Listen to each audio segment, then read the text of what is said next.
Good morning. নস্টালজিয়ার বাড়ির আরো একটি ব্লগে আপনাদের সবাইকে স্বাগত। আজ শনিবার, এখন বেলা 11টা মতো বাজে। আর আজ চলছে আমাদের বাগান পরিষ্কার করার কাজ। আমার থেকে থেকে সহজ পাঠের সেই উক্তিটি মনে পড়ে যাচ্ছে, আজ মঙ্গলবার, পাড়ার জঙ্গল সাফ করার দিন। যদিও আমরা যারা শহরে থাকি তারা একটা জঙ্গলই আছি, কিন্তু জঙ্গলটা কংক্রিটের, আর তা পরিষ্কার করার সাধ্য আমাদের কারুর নেই। তবুও আমাদের এই বাগানটার মাধ্যমে আমরা এক টুকরো প্রকৃতি ধরে রাখার চেষ্টা করেছি। আর আজ আপনাদের সে এক টুকরো সবুজ পৃথিবীরই ট্যুর দেব, দেখাবো আমাদের বাড়ির বাগানটা।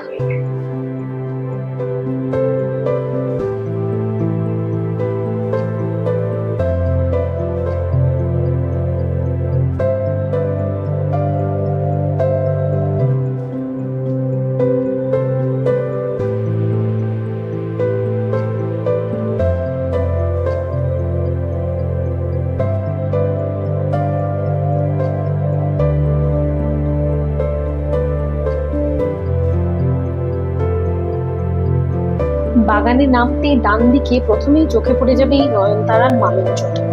এই গাছটা প্রথমে মা আমাদের ছাদে একটা টবে বসিয়েছিল। বাড়িটা বন্ধ থাকার সময় এই গাছ সেই টব ফাটিয়ে ছাদের বিভিন্ন জায়গায় নিজে থেকেই গজিয়ে ওঠে। আবার বাড়ি ভাঙার সময় এই গাছটা ডেবরির তলায় চাপা পড়ে গিয়ে বাগানে পড়ে যায়। সেই ডেবরি থেকে বীজ ছড়িয়ে এই গাছটা আবার গজিয়ে উঠেছে, ঠিক যেন গাছটা বাড়িটাকে ছাড়তেই পারছে না।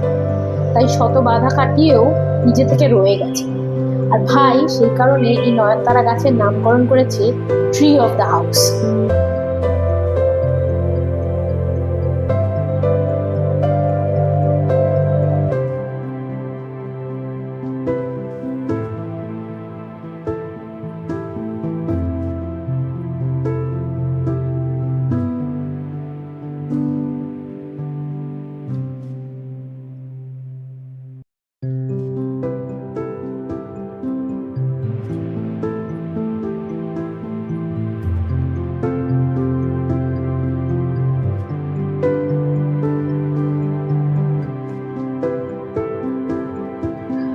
নয়নতারার ঠিক পেছনে যে হলুদ রঙের মাচাটা দেখছেন, এটা হচ্ছে আমার মায়ের সাধের উচ্ছে গাছের মাচা।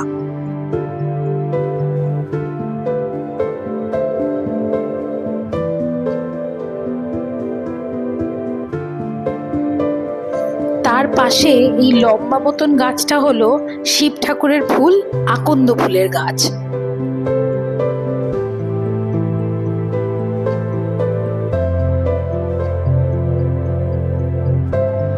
আকন্দর পাশে এই ডান্ডাটায় ভর করে দাঁড়িয়ে আছে বেল ফুলের গাছ।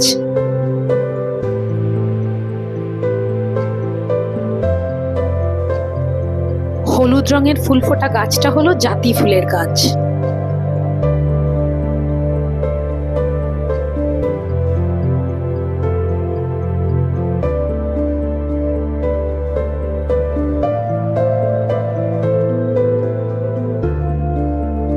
এই ছোট্ট ছোট্ট লাল ফুলওয়ালা গাছটার নাম হলো কালানকই, আর তার পাশে এই ছোট্ট হলুদ ফুলটার গাছটা হলো টাইম লতা।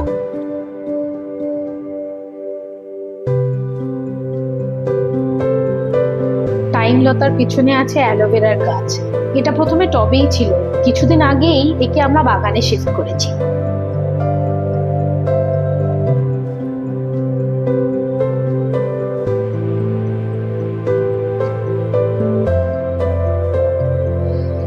আর এই যে লতানে গাছটাকে দেখছেন, এটা হলো মাধবী লতা। এই মাধবী লতারই একটা চারা আগে আমাদের বাড়ির পশ্চিম দিকে ছিল। এক সময় সেটা ডালপালা ছড়িয়ে ছাদ অব্দি উঠেও গেছিল। এইবার এই যে গাছটা হচ্ছে, এটাকে ভাই কাঁঠাল গাছের সঙ্গে বেঁধে দিয়েছে। ইনি এখন কাঁঠাল গাছে ভর দিয়ে ওপরে উঠছেন।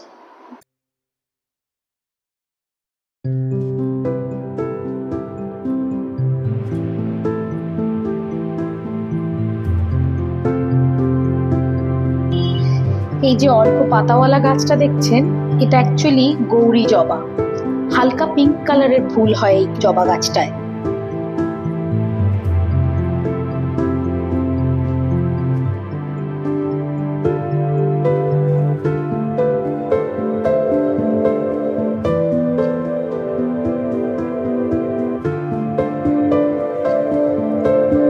জবার পিছনে আছে বাহারি পাতার এই গাছটা। এই গাছগুলো নাকি পাশাপাশি বেড়ে ওঠে, আর দেখতে ঠিক মনে হয় এই গাছগুলো যেন আশেপাশে ফেন্সিং এর মতো করে দিয়েছে।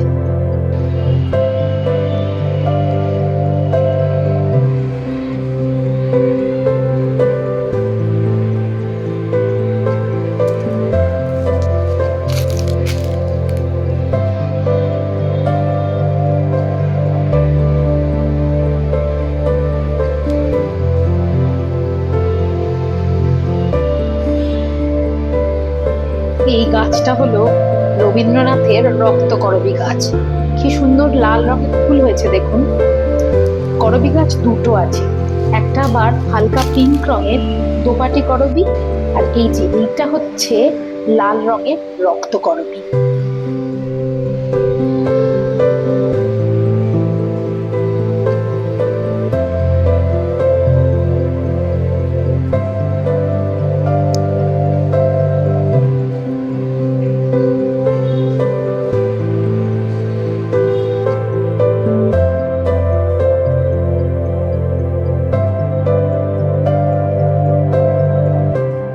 এই সরু লম্বাটে গাছটা হলো কামিনী গাছ। এরকমই একটা কামিনী গাছ আগে আমাদের বাড়ির এন্ট্রান্সে ছিল, এখন এটা বাগানে হয়েছে।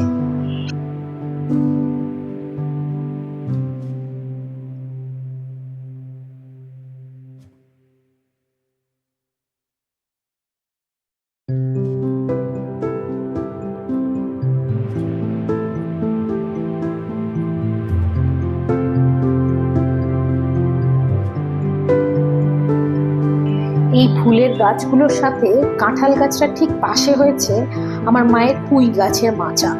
কি সুন্দর মেঠুরি হয়েছে এগুলোতে।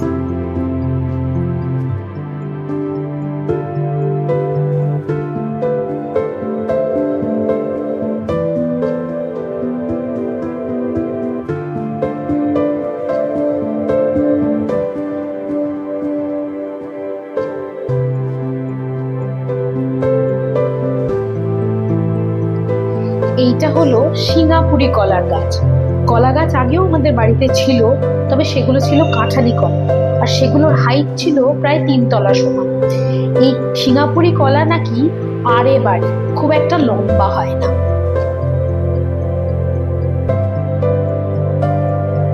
বাগানের ডান দিকের মতো বাঁ দিকেও একটা জাতি ফুলের গাছ গজিয়েছে, আর এর ঠিক পাশেই রয়েছে বেগুন গাছের চারা।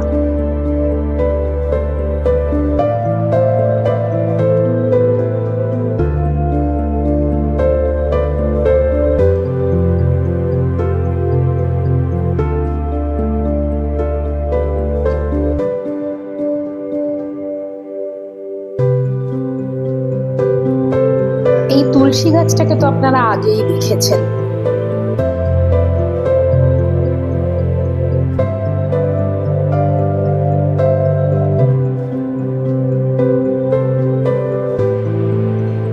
তুলসী গাছের পাশে রয়েছে বাগানের একমাত্র কিনে এনে বসানো রঙ্গন গাছের চারা। বাড়ির প্রথম রঙ্গন গাছ লাগিয়েছিল আমার বাবা। বাবা নেই, তাই বাবার বসানো গাছের স্মৃতিচিহ্ন ধরে রাখতে আমরা এই রঙ্গন গাছটা কিনে এনে বসিয়েছি। রঙ্গন গাছের সামনে হয়েছে ছোট্ট একটা পেয়ারা গাছ। আগেও আমাদের বাড়িতে পেয়ারা গাছ ছিল, সেটা আমফানের সময় নষ্ট হয়ে গেছিল। এখন আবার নিজে থেকেই এটা গজিয়ে গেছে। পেয়ারা গাছটার ঠিক সামনে বাগানে নামার সিঁড়ির মুখে নিজে থেকে গজিয়ে উঠেছে একটা পাতিলেবুর গাছ। এই যে এইটা।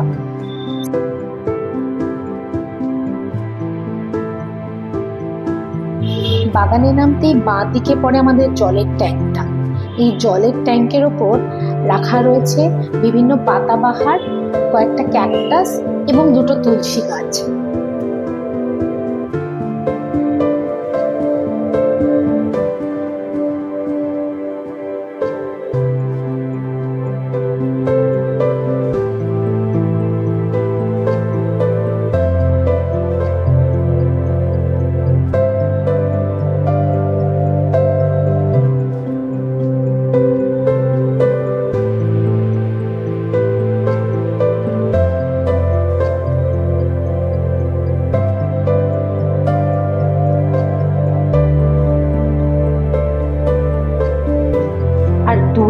যে বড় বড় পাতাওয়ালা কচু গাছগুলো দেখছেন, সেটাকে বলে অমৃতমান।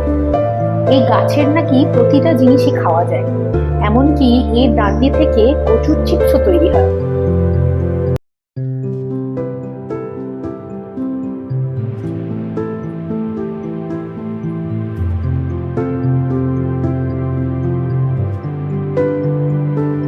এই ট্যাঙ্ক তৈরি নিয়েও বেশ একটা মজার ঘটনা রয়েছে। খুব এমার্জেন্সির মধ্যে একদিনে এই ট্যাঙ্কটা তৈরি করতে হয়েছিল। সারা রাত ধরে মিস্ত্রিরা কাজ করেছিল, আর তাদের সাথে পাল্লা দিয়ে জেগেছিল আমার বাবা। মাঝরাতে হঠাৎ করে তারা কাজ থামিয়ে দেয় আর বলে যে এই জায়গাটায় নাকি অশরীরী কিছু আছে, কারণ তারা গোবিন্দভোগ চালের পায়েসের মতো গন্ধ পাচ্ছিল। তাই ভয় পেয়ে কাজ থামিয়ে দেয়। কিছুক্ষণ পরে অবশ্য গন্ধটা চলেও যায়, তারপর আবার তারা কাজ শুরু করে। এমনকি বাবা বলেছিল যে বাবাও নাকি এই গন্ধ পেয়েছিল। পরের দিন সকালে ছোট পিসি এসে জানায় যে এই গন্ধটা নাকি বন বিড়ালের গায়ের গন্ধ। তখন বাগানে দুটো আমের গাছ ছিল, আর বন বিড়াল বা ভাম নাকি আম খেতে এসেছিল। মোটেও অশরীরী কিছু না, বুঝুন কাণ্ড। যাই হোক, এবার আপনাদের বাগানের সব থেকে বড় গাছটা দেখাই, এই কাঁঠাল গাছটা। এই গাছটায় বছরের বিভিন্ন সময় বিভিন্ন পাখি আসে, তারা সাথে করে নিয়ে আসে বীজ, আর তাই থেকে বিনা যত্নেও আমাদের বাগানটাই এত রকমের ফুল আর ফলের গাছ জন্মায়।